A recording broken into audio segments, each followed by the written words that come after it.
everybody? It's Sean with Reactions to the Classics. And today we got another reaction to the Protomen, this time Act 2, The Father of Death, brought to us by a friend, longtime supporter, and patron of the channel, River. Thank you, River. Appreciate you. Appreciate all the patrons who make this thing go. If you'd like to support us in any way, check out that Patreon link below or the Patreon link on the end screen. We could not do it without them. Well, we've already done the self-titled debut, but this is actually the prequel. So this is the first video you're watching.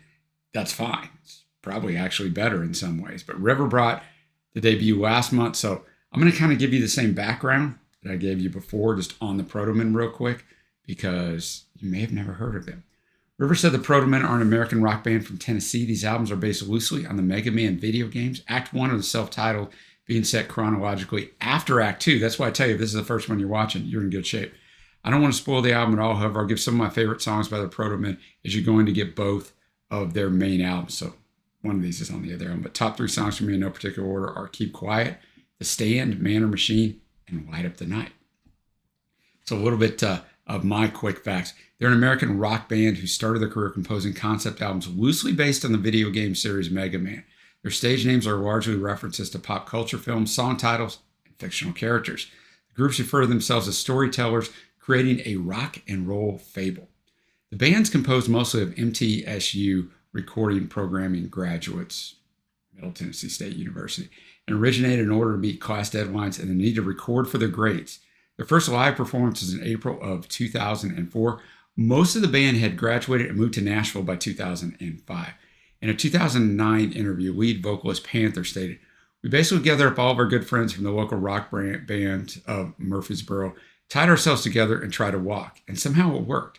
At the time, we noticed a void in rock and roll, a hole that could only really be filled with grown men and women painting up like robots and playing some fierce and furious rock music based on a 1980s video game. We were fairly certain no one else was going to fill that hole, but by God, it's filled now. You can thank us later." End quote. He also said Act 2 has 2 very distinctive halves to it, with very distinctive themes and sounds. As lead singer Raul Panther has stated, in probably the most bizarre way possible, the first half of the album is a spaghetti western, while the second half is Back to the Future too. So I thought that was interesting. There's a lot of spaghetti western stuff in the first album. So now to this album's. For this album, they were working with Meatloaf producer Alan Shacklock. They devised a prequel storyline to the first album. The second act details the rise of Albert Wiley to power, the rivalry between himself and Thomas Light, and the tragic events which brought the city under Wiley's control. The band stated that Act 2 was designed to sound cleaner, reflecting a time, quote, before the bomb dropped. Accordingly, the second album reflects a much broader range of musical styles and some more lyrical instrumentation. Embracing references from Ennio Morricone, the spaghetti western stuff, to Bruce Springsteen, to Shacklock's own Babe Ruth. The album was mastered by Richard Dott, a Grammy Award-winning recording engineer. They have stated that they were largely influenced by the 1984 film Streets of Fire, which I've never seen. I know Michael Prey was in it. I think maybe Diane Wayne. I'm just going off memory here. It was on HBO a lot when I was a kid, and HBO was a big deal when I was a kid. But had I Can Dream About You by Dan Hartman, which was a fantastic song. So I know of it, man. All tracks written and composed by the Protomen. I've done a ton of research on this album. I understand the story now, but the story's pretty strange because you won't find all the story in the lyrics. You got to read the lyric notes. So I'm going to guide you on that because there's a lot of that in this album too, from what I read. So I'm going to guide you on what's going on. You're not going to catch it all from listening to the songs, I imagine. But if you've never been with this before, check out the Vimeo link below because the music will not be in this video because it'll get blocked, or it might get blocked, but it will be in that Vimeo link. So we're going to get to the first track. I don't think there's going to be much to it. It's called Intermission. It's 1 minute 11 seconds long. But we'll jump into that real quick. I'm going to have the lyrics up as always. Thanks again, River. Okay, Intermission. We're already going to get into this thing where it's this huge lyric note. And I'm going to show you, I showed it on the last video. I'm going to show you what I'm talking about here. So this is what I'm talking about. It starts with a lyric note. And so he's talking about, my dearest Emily, tonight will mark the end of a lifelong dream of mine. The completion of a labor I began as a child, even before I knew the words for it, before I knew the ways to accomplish such a task. And even now my heart is heavy with dread. I fear I've built a great and powerful lever, or rather together Albert and I have built it. I know that I am to blame. I allowed Albert to persuade me to change the designs. I allowed this perversion of my course. This new machine that we built isn't like any I ever imagined. It looks like a man, a lifeless steel. Albert convinced me. Okay, well, we extract the iron ore, so it's going to use him to replace people in the mining sector. But the idea of displacing so many men, the annihilation of countless jobs in the name of safety, seems an unbalanced trade-off. What is worse, though, and this gives us a hint of what's going on, the latest prototypes have been revised to carry small firearms. Emily, I fear that I put you and this entire city in danger. I'll speak to him tonight on the matter. Perhaps I can persuade him to scrap the whole project. In the meantime, please be careful. This world is getting darker all the time. I weep at the thought of something terrible happening to you. I could not bear it. All my love, Tom. And then we get the inner workshop in a building of Brooklyn City. Two great men argued whether or not to turn the wheels. So I wanted to read all that. I'm not going to do that on every one of them. I'm not going to show you that screen. Don't worry. I'll fill in the holes. But this is how this starts. So it's already showing us that, that Tom, Dr. White, already has suspicions that Dr. White was going to do something horrible, and he knows it's not right yet. He's going to go ahead and do it. So I just wanted to set that table for you because that's what the whole album is going to be about. So I had to read it to you and show you, but that's what I'm talking about. There's lyric notes in here, so you don't really know. By hearing that, you wouldn't know all that's going on. You might not need to know. You might be able to figure it out from the next songs, which, let's get to the next one. All right, next up we have The Good Doctor. All right, there's lyric notes on this one, but they're not that important. Like, the story unfolds is where they're bringing them to life, right? So Dr. White is saying he's having doubts about this. He's talking about how his dad died from complications of working in the mines, and so Dr. Wild's like, we've created something that, can take the place of that. But then there's a little call and response in there, where you see Wiley's true heart that, he knows he can use these robots and men will eventually bow down to him. And then the lyric note, first one, White's looking over and, he doesn't really want to flip the switch, but he eventually flips the switch and they're on. And so they're all brought to life. He knows there's no turning back now. And then Wiley kind of tells them, we're going to rule these people from tops of buildings. We'll look all that lies beneath our feet, and we raise our hands above us. So like you're seeing, uh-oh, man, this guy. And then the last lyric note at the end of the song. So this is going to take us into the next song. They both walk outside with one of the robots, and Dr. White is too busy, too preoccupied with what have I done, to see a familiar car drive by. So that's going to set up the next song, which is Father of Death. Now, it was the first single released from the album, being released on a colored vinyl 7-inch in 2008. The B-side being their cover of Robert Tepper's No Easy Way Out, which plays in a fantastic montage in Rocky IV, right? It's in this fantastic montage where I think Rocky's in his Lamborghini, maybe he's in his Lambo. But yeah, that song is fantastic. So we did get a lot of the spaghetti Western type sound, the Morricone influence in that last song. So I would guess that's probably going to continue here. Okay, Father of Death. We are really in the story now. Now, if you watch the first review, I had a big problem with the lyrical notes doing too much of the story. And man, we are back at it again because there's so much of this story you're not going to get unless you're reading the lyrical notes. And I get it. I get the art form, but it's a really good story. So at the start of it, White is like, what have I done? I did not pull the trigger. I built the gun that he holds in his hands. So not that anything's happened yet. He just knows that he helped create this killing machine, and the refrain, I will not be the father of death. And then, darling Emily, everything I've done for you, but it's all turned out wrong. Can I take it back? Can I turn off this machine before it destroys everything I love? I will find a way to make this right. I will find a way, Emily. I will not be the father of death. So then we get to the lyric note where Emily Stanton is climbing the stairs to go to Dr. White's apartment. The door's open just a crack. She's going to put a letter there because they don't see each other much now. This is kind of how they're communicating because he's so busy and he's trying to stop this thing. But the door's open. She goes in, sees a man hunched over. It's Dr. Wiley. The door closes behind her. It's the robot. There's a robot in the room. And he basically, she says, what are you doing here? He says, let me take you away. So I like the woman's voice come in. So we do kind of play it up now. So it's good. And basically, she tells him, look, I don't want to go away with you. What does she say? If the shadow blocks out the sun, there will be light. So talking about Dr. White and how he will be the man. So then the lyric note too, which ends out this whole thing. It's very long. I'll just summarize it for you. Dr. Wiley knows he's being shunned by Emily. So he motions to the robot and then he jumps out the window. She tries to run to the window, but she can't get there in time. The robot cuts her throat. She falls down to her death. Dr. White comes home. He senses something's wrong. He's coming up the stairs. He walks in and he sees the robot outside the window with a knife. He's trying to process why the robot's there. And it drops the knife, which falls to the floor. And it drops it through the window to the floor by Emily. Then he sees Emily. The robot leaps down. He gets away. Dr. White is holding Emily, kissing her on her forehead, her tears dropping down. And he doesn't hear him. The cops come up the stairs, beat on the door, come in. He stands up, goes to the window, and he hears the guns, cocking, getting ready to shoot him. And he's like, these robots are taking over the world. So that's where we are. But like, you're not going to get any of that, man, unless you look at the lyric notes, which like I said, I get the art form, but it's tough on this one, man. This is a great story. And it really limits what you're going to know from listening to the music. But that's what I'm here for. Now we're going to go to the Hounds. All right, the Hounds. I'm going to break it down for you. So it starts out of a lyric note too. So after we finish, hours later from the broadcasting room at the tower at the center of the city, just saying he's kind of here. He's there doing a press conference, Dr. Wiley, but he's waiting to unveil his real invention, which is going to be this giant telescreen just above their heads, mounted to the top of the building. Would within minutes broadcast information nonstop to every citizen in the city, no matter. Soon these men and their questions would be obsolete. So he reluctantly turned his own statements to the media, frenzied hand. So he knows this is the last time he's going to have to address the media. So he just tells the media, look, this is all the good doctor's problem. Like, he did this, but the sirens wail and whining tell us he'll be found. He said, I can almost hear the hounds. So the hounds, police dogs, the hounds are going after him.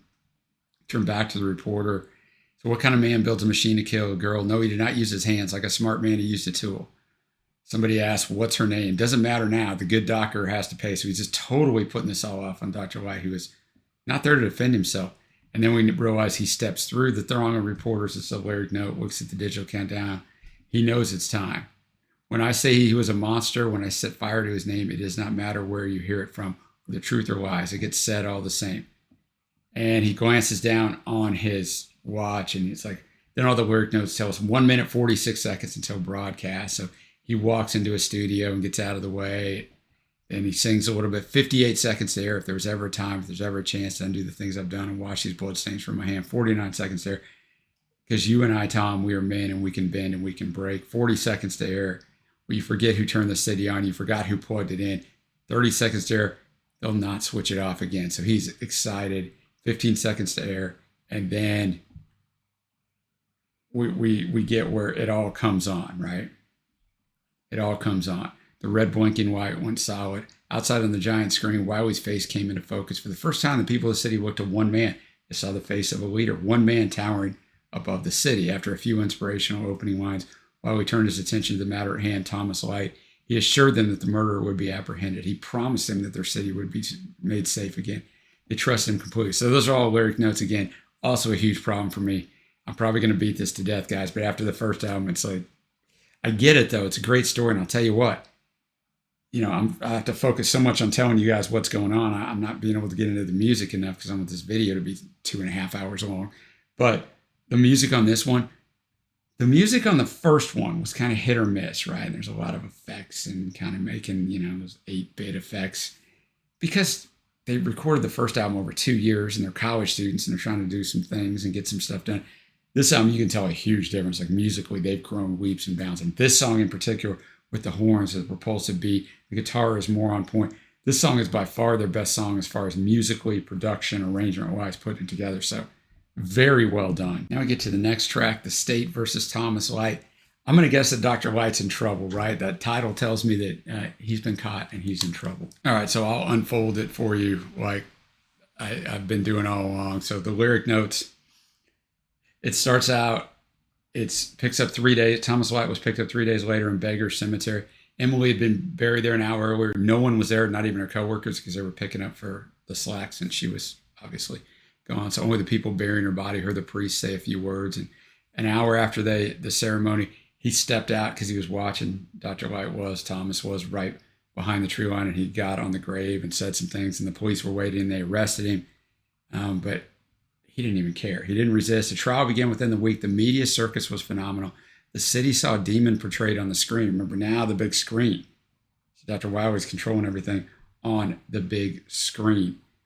Every shred of evidence was dissected and rebuilt to incriminate him. Constant news, facts, and rumors were forced upon and absorbed by the masses.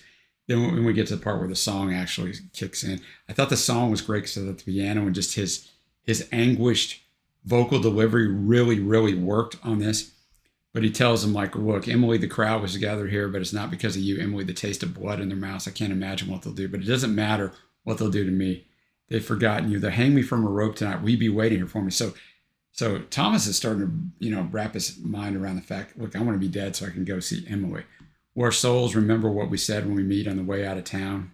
Where we said we meet on the way out of town? I'm leaving one way or the other, Emily. There's nothing left for me now. And he tells her, it's so quiet, it's calm before the storm. They'll punish me for what he did to you. Either way, it's my fault because he didn't stop him. And then we get this like choir, like it's Emily, it's female, but this is not your fault. I'm leaving one way or the other, Emily. This is not your fault. There's nothing left for me here now. And then we get into, here comes the blow. So they're going to deliver the verdict. We find this man not guilty. I am, and then it gets into not guilty, like the way they play it up. So he's not guilty. So he's innocent. And then the lyric notes at the end, the judge enters his chambers. Everybody files out of the room. The sound of the mob outside was deafening. Even from within the thickly marbled walls of the courthouse, their rage, their sense of injustice were palpable. Throughout the trial, the telescreen, so we're back to the screen, right, that Dr. Wiley had brought, it told them that their judicial system would ultimately fail them, that the laws of the city were flawed, skewed to shelter mantras like light, powerless to protect the people, impotent, weak, dangerously out of touch with the times. Obviously, the screen had been telling the truth. Now it's telling the masses they would have to take matters into their own hands if justice was to be served. So this is very well written, the lyric notes, very well done. It's just like you don't know any of this, but I will tell you this much. This song in particular, I live in the United States. It's kind of scary about what is like the disinformation that's come out of the certain things in this country in the last 8 years and how a certain side claims that everything you hear is fake news. Like this is eerily like prophetic of what these guys came up with back then, because I've seen that play out in my country numerous times. And right now when I'm filming this, we're in the middle of the election of 2024. And I'm seeing it play out again. So really ahead of the time there on this one. Now, this song doesn't give me a lot of hope for our man Thomas, for Dr. Light. We got Give Us the Rope. All right, Give Us the Rope. Very well written, and very well done. The arrangement of it builds that atmosphere. So a small contingent of policemen nervously escort White to the door of the courtroom out into the mob. So that's all that's the pre-lyric there, right? Give us a doctor, give us the rope. He gets in the car. They drive him off. Give us a doctor, give us his feet. Car maneuvered slowly through the sea of people. Give us a grave, give us a shovel, give us a marker. And they just kept yelling, give us a doctor, give us a rope. And then the lyric notice tells us that the cop car slowly moving through all the people out into the city. And all the men, women, and children were at the courthouse, it tells us. So it's kind of desolate, but they can hear the crowd coming. So they're driving faster and faster to the train station. The only way White's got a chance to live is for him to get out of the city. So they get him to the train station. His apathy turned into he's ready to get out because he hears the people coming after him, right? He hears the crowd. So he jumps on the train. There's no one there. He completely stepped from the platform to the waiting train. White looked across the skyline to the tower he'd helped create. His gaze climbed to the top and stopped at the giant screen. Albert's face was screaming at the crowd, whipping them into a frenzy. This is his city now. White was gone, his name destroyed, his work stolen, his love murdered, but the city was alive. So he's, everybody wants a cause. And man, I don't want to go back to politics, but I see that. I see a certain side that years ago whips their people into a frenzy, and now they believe everything this side says. And I mean, this is what's going on. This is crazy, man. But really well done. The arrangement, the horns, it just the ominous thing as it played out, right? I thought it was really well done. Now as it plays out, the next track, How the World Fell Under Darkness. All right, How the World Fell Under Darkness. I'm not here to tell somebody how they should do their art. They know better than I do, but this one, it would have been great if somebody just would have narrated this, because it sounds like an instrumental. There's a whole story to this whole thing. And I'll summarize it for you because the lyric note is incredibly long, but it's setting the stage for the next part of the story, which maybe you don't need this at all. Maybe it's kind of irrelevant. I think it's relevant because it builds the stage, but the movement started slowly at first, but soon expanded exponentially into every other part of life. The old commuter train that bore White to his exile was bought and the tracks scrapped and recycled to make way for a shining electromagnetic bullet train. Sleek and silver, it tore through the city like a bolt across a wire, and as quickly as it moved, the city was transformed around it. So Wiley takes his army of workers and they tear down buildings and rebuild brand new buildings within one day, like all of it. The streets are all clean. They get rid of the homeless and the criminal. And morning after morning, the men and women of the city awoke to find a better new world. Everything was remade.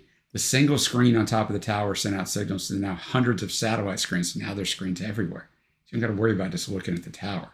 The factories were fully automated. Their minds run entirely by machine. The men that found themselves suddenly living lives of leisure crowded the bars.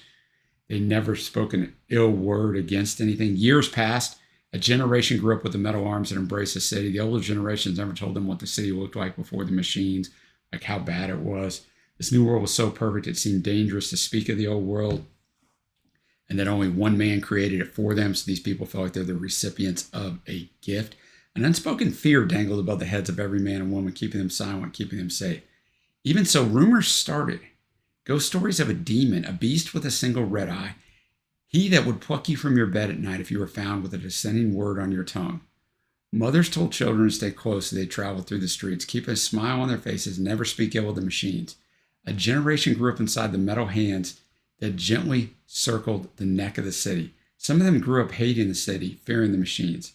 There was one boy in particular. His name was Joe.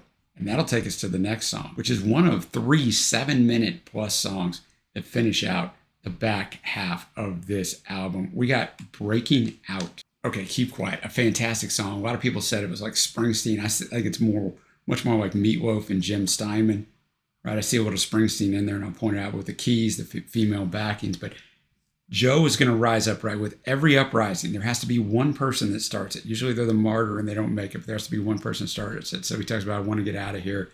And he's voicing that, and he's talking about how, there's nothing to really live for. These people provide for you, but there's nothing really to live for. Like you have nothing to strive for, no goals, no accomplishments.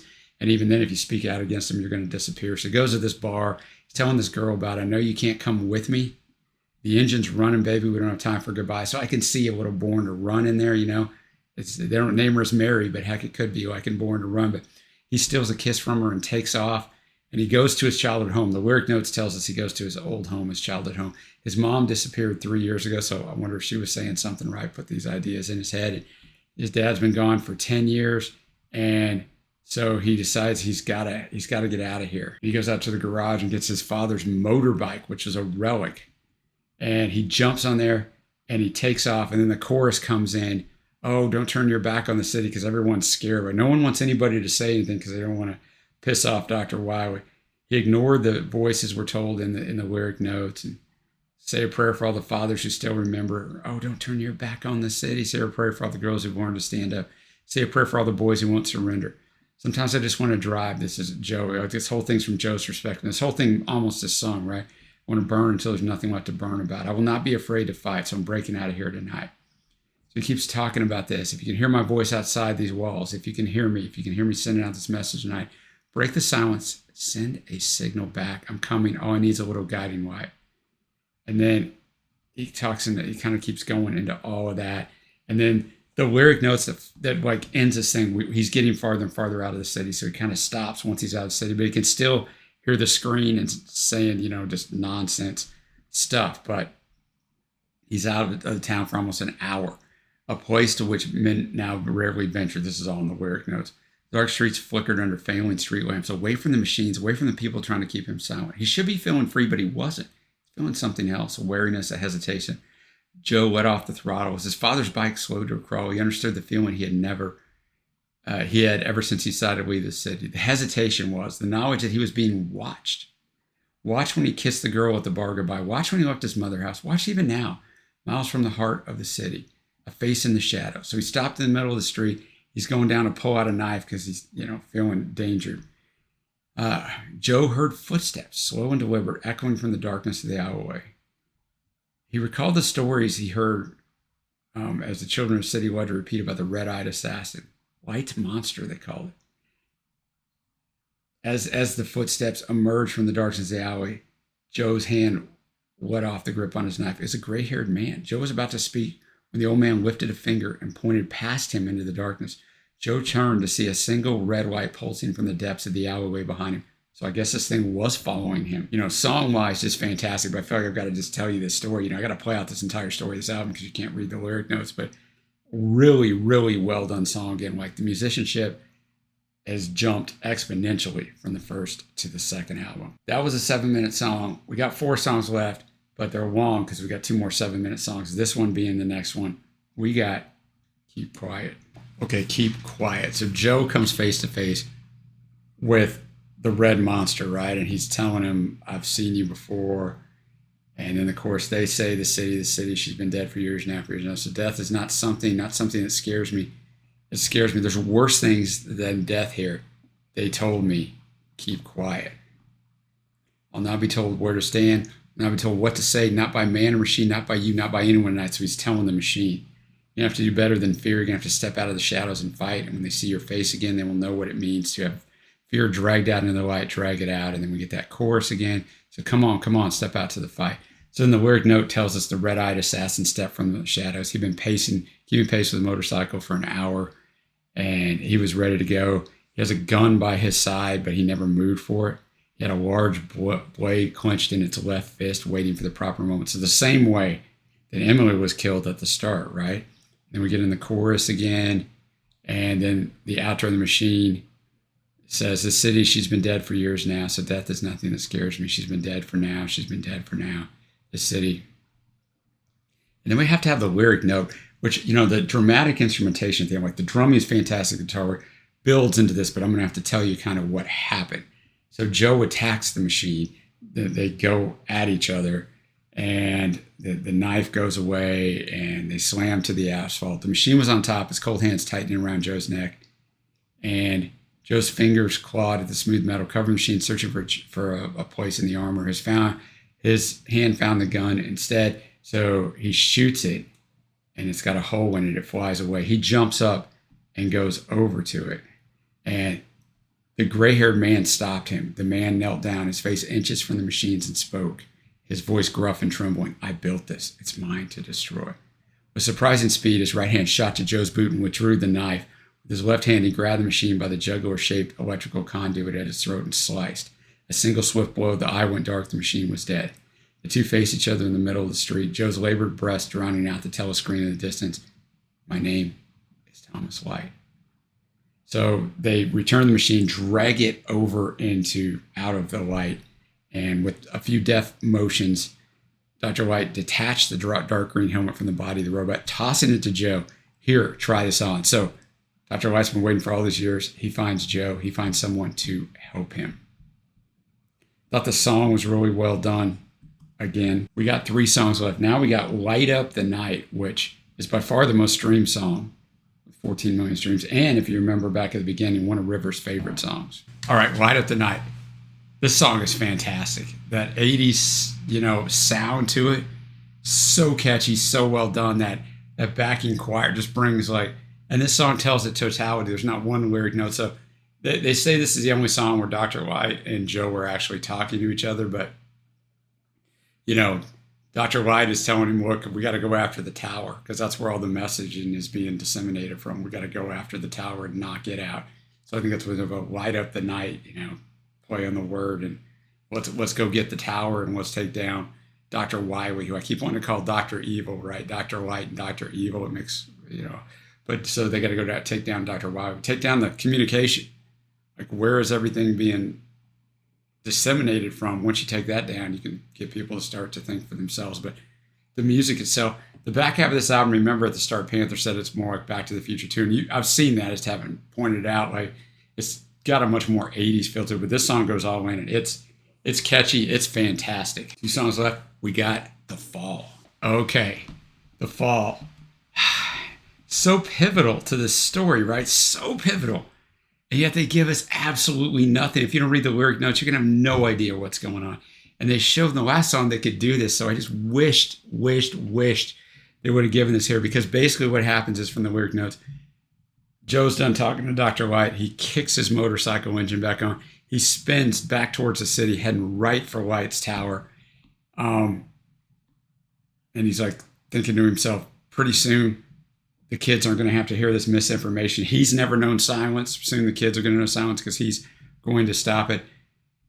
He loses traction right when he gets to the building, and the motorcycle goes end over end and flies into the front of the building, crashes through there. He hurtles over the motorcycle and runs up flight after flight of stairs. It tells you like his heart's about to beat out of his chest, but his legs never stop. He gets to the top of the tower, knowing he's only got a few seconds, right? He puts a detonator down by the screen because he's going to blow the screen. He turns to run, and then it blows. He never knows what hit him. Dr. Light gets there just in time. He sees a body hurling with the debris from the top of the building, and he hopes it's not Joe, but he knows it is, and he gets over there, and it is Joe. So Joe is giving his life up for the cause as it went off prematurely. In the distance, he could see, Dr. Light could see one by one the telescreen splintering and erupting into flames. So a ton of them are like blowing up. And that's going to bring us to our culmination. 7 minutes, 44 seconds, the longest track on here. Here comes the arm. All right, here comes the arm. Let me build this for you too, because it starts out with a lyric note. White understood immediately. No mistake had been made. This was all part of Wiley's design. A man who'd spent all of his life fearing and planning against his loss of control could not be undone by a lone boy and a bag of explosives. White's eyes turned to the east, the industrial complex on the edge of the city. From a tower in the center of the complex, a red light pulsated. A second transmitter. They'd stopped nothing. White fell to his knees and cried out into the night. He'd sent this boy to his death. The enormous loudspeakers mounted to the steel walls surrounding the complex began to howl. A voice followed the sirens. He couldn't make out what it said, but it basically said, there's a threat to the safety of the city. He told all the people who were panicked, go home or you're going to be viewed as one of the criminals. And then Light could make out the thousands upon thousands of green helmeted robots marching from the steel gates of the complex. Wiley had built a force. He had built an army. He had been waiting for this moment to unleash it. So then Dr. White thinks he's going to die. So again, he's talking to Emily, like when he thought he was going to be hanged, right, and killed during his trial. And he believed that Joe knew the price he had to pay. But Emily, that debt was meant for me. And he kind of goes on and on. Oh God, here comes the arm. But then we get another lyric note. The building above Light shuddered, the weight of the screen, the metal frame, the surround. So it all starts to come down to the ground. He placed his hand in his jacket pocket, pulled out a small piece of paper that he had for all that time since Emily had died. And so the verse 2 is Emily telling him in the letter what, I hope, kind of this, if you're reading this, something bad happened to me, but telling him, Wiley can never cage the world's too big for him. I want it so much to be with you, but in my heart, I know, Tom, the city needs you now. So all of a sudden, Dr. Light's inspired by his woman, right? By Emily. And all of a sudden he's like, wait a minute, man. He's ready to check out and go see her. He can't do that. And we get this whole, the city needs you now, the city. So we get another lyric note where Tom can now make out, he kind of becomes lucid, right? And he's like, he can make out all the screams and everybody asking for help. And he unlocked the helmet, he's down by Joe's face, and removed it from the boy's head. Light looked at the bruised and battered face of a hero the city had lost. He spoke. And so then you hear this. It's the last thing you hear on the album. Joe, when you see Emily, tell her to wait for me because I still have work to do, which sets up the sequel, which is actually the first album that's already come out. But they finished this out so well. But once again, man, I shouldn't have needed all those lyric notes, but really well. And I thought the last 2.5 minutes of instrumentation stuff just built so well on it. So a good way to finish out this album. And I'm sure you all watching this might be tired of hearing me talk because an album like this, I've had to play it out so much and tell you everything that's going on because the lyric notes hide everything. You have to do that on concept albums, but the Protomen are quite different because I got to tell you what they don't tell you. But I'm going to get to my favorite tracks. Honorable mentions, Keep Quiet and The State versus Thomas Light.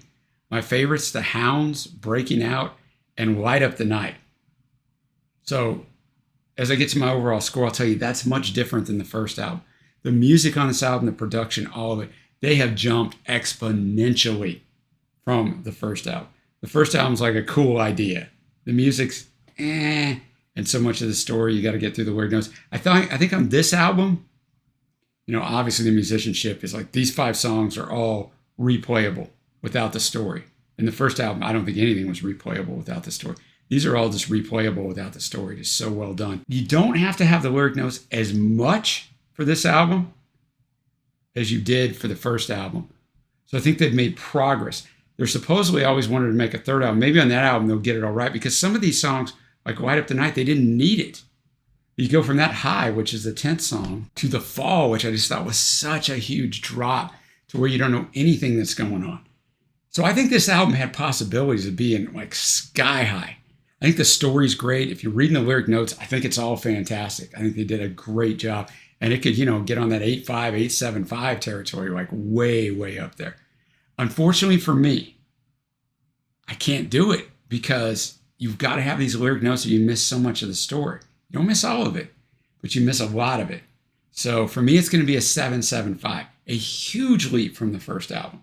And like I said, with some tweaks that they could have given me a little bit more without the liner notes or the lyric notes, it would have went up to pretty high territory for me because concept albums are tough and they're really, really good on this album. The Leap, I cannot overstress it. So let me know what you think of this album down below. Like once you got the story, you got it. Now I can listen to this album and know it. So hopefully you'll go listen to it after you've listened to me talk about all of it and you'll have it, man. But thank you to River for bringing this to me. River brings me a lot of stuff like this that I would never listen to on my own because I never know it existed. And when I did know it existed, I'm probably like, I don't want to tackle that. So forcing me out of my comfort zone, I really appreciate that because great music is great music. And I like all of it, right? All varied kinds. So let me know what you think of this down below. What grade would you give it? And until next time, guys, I will see you.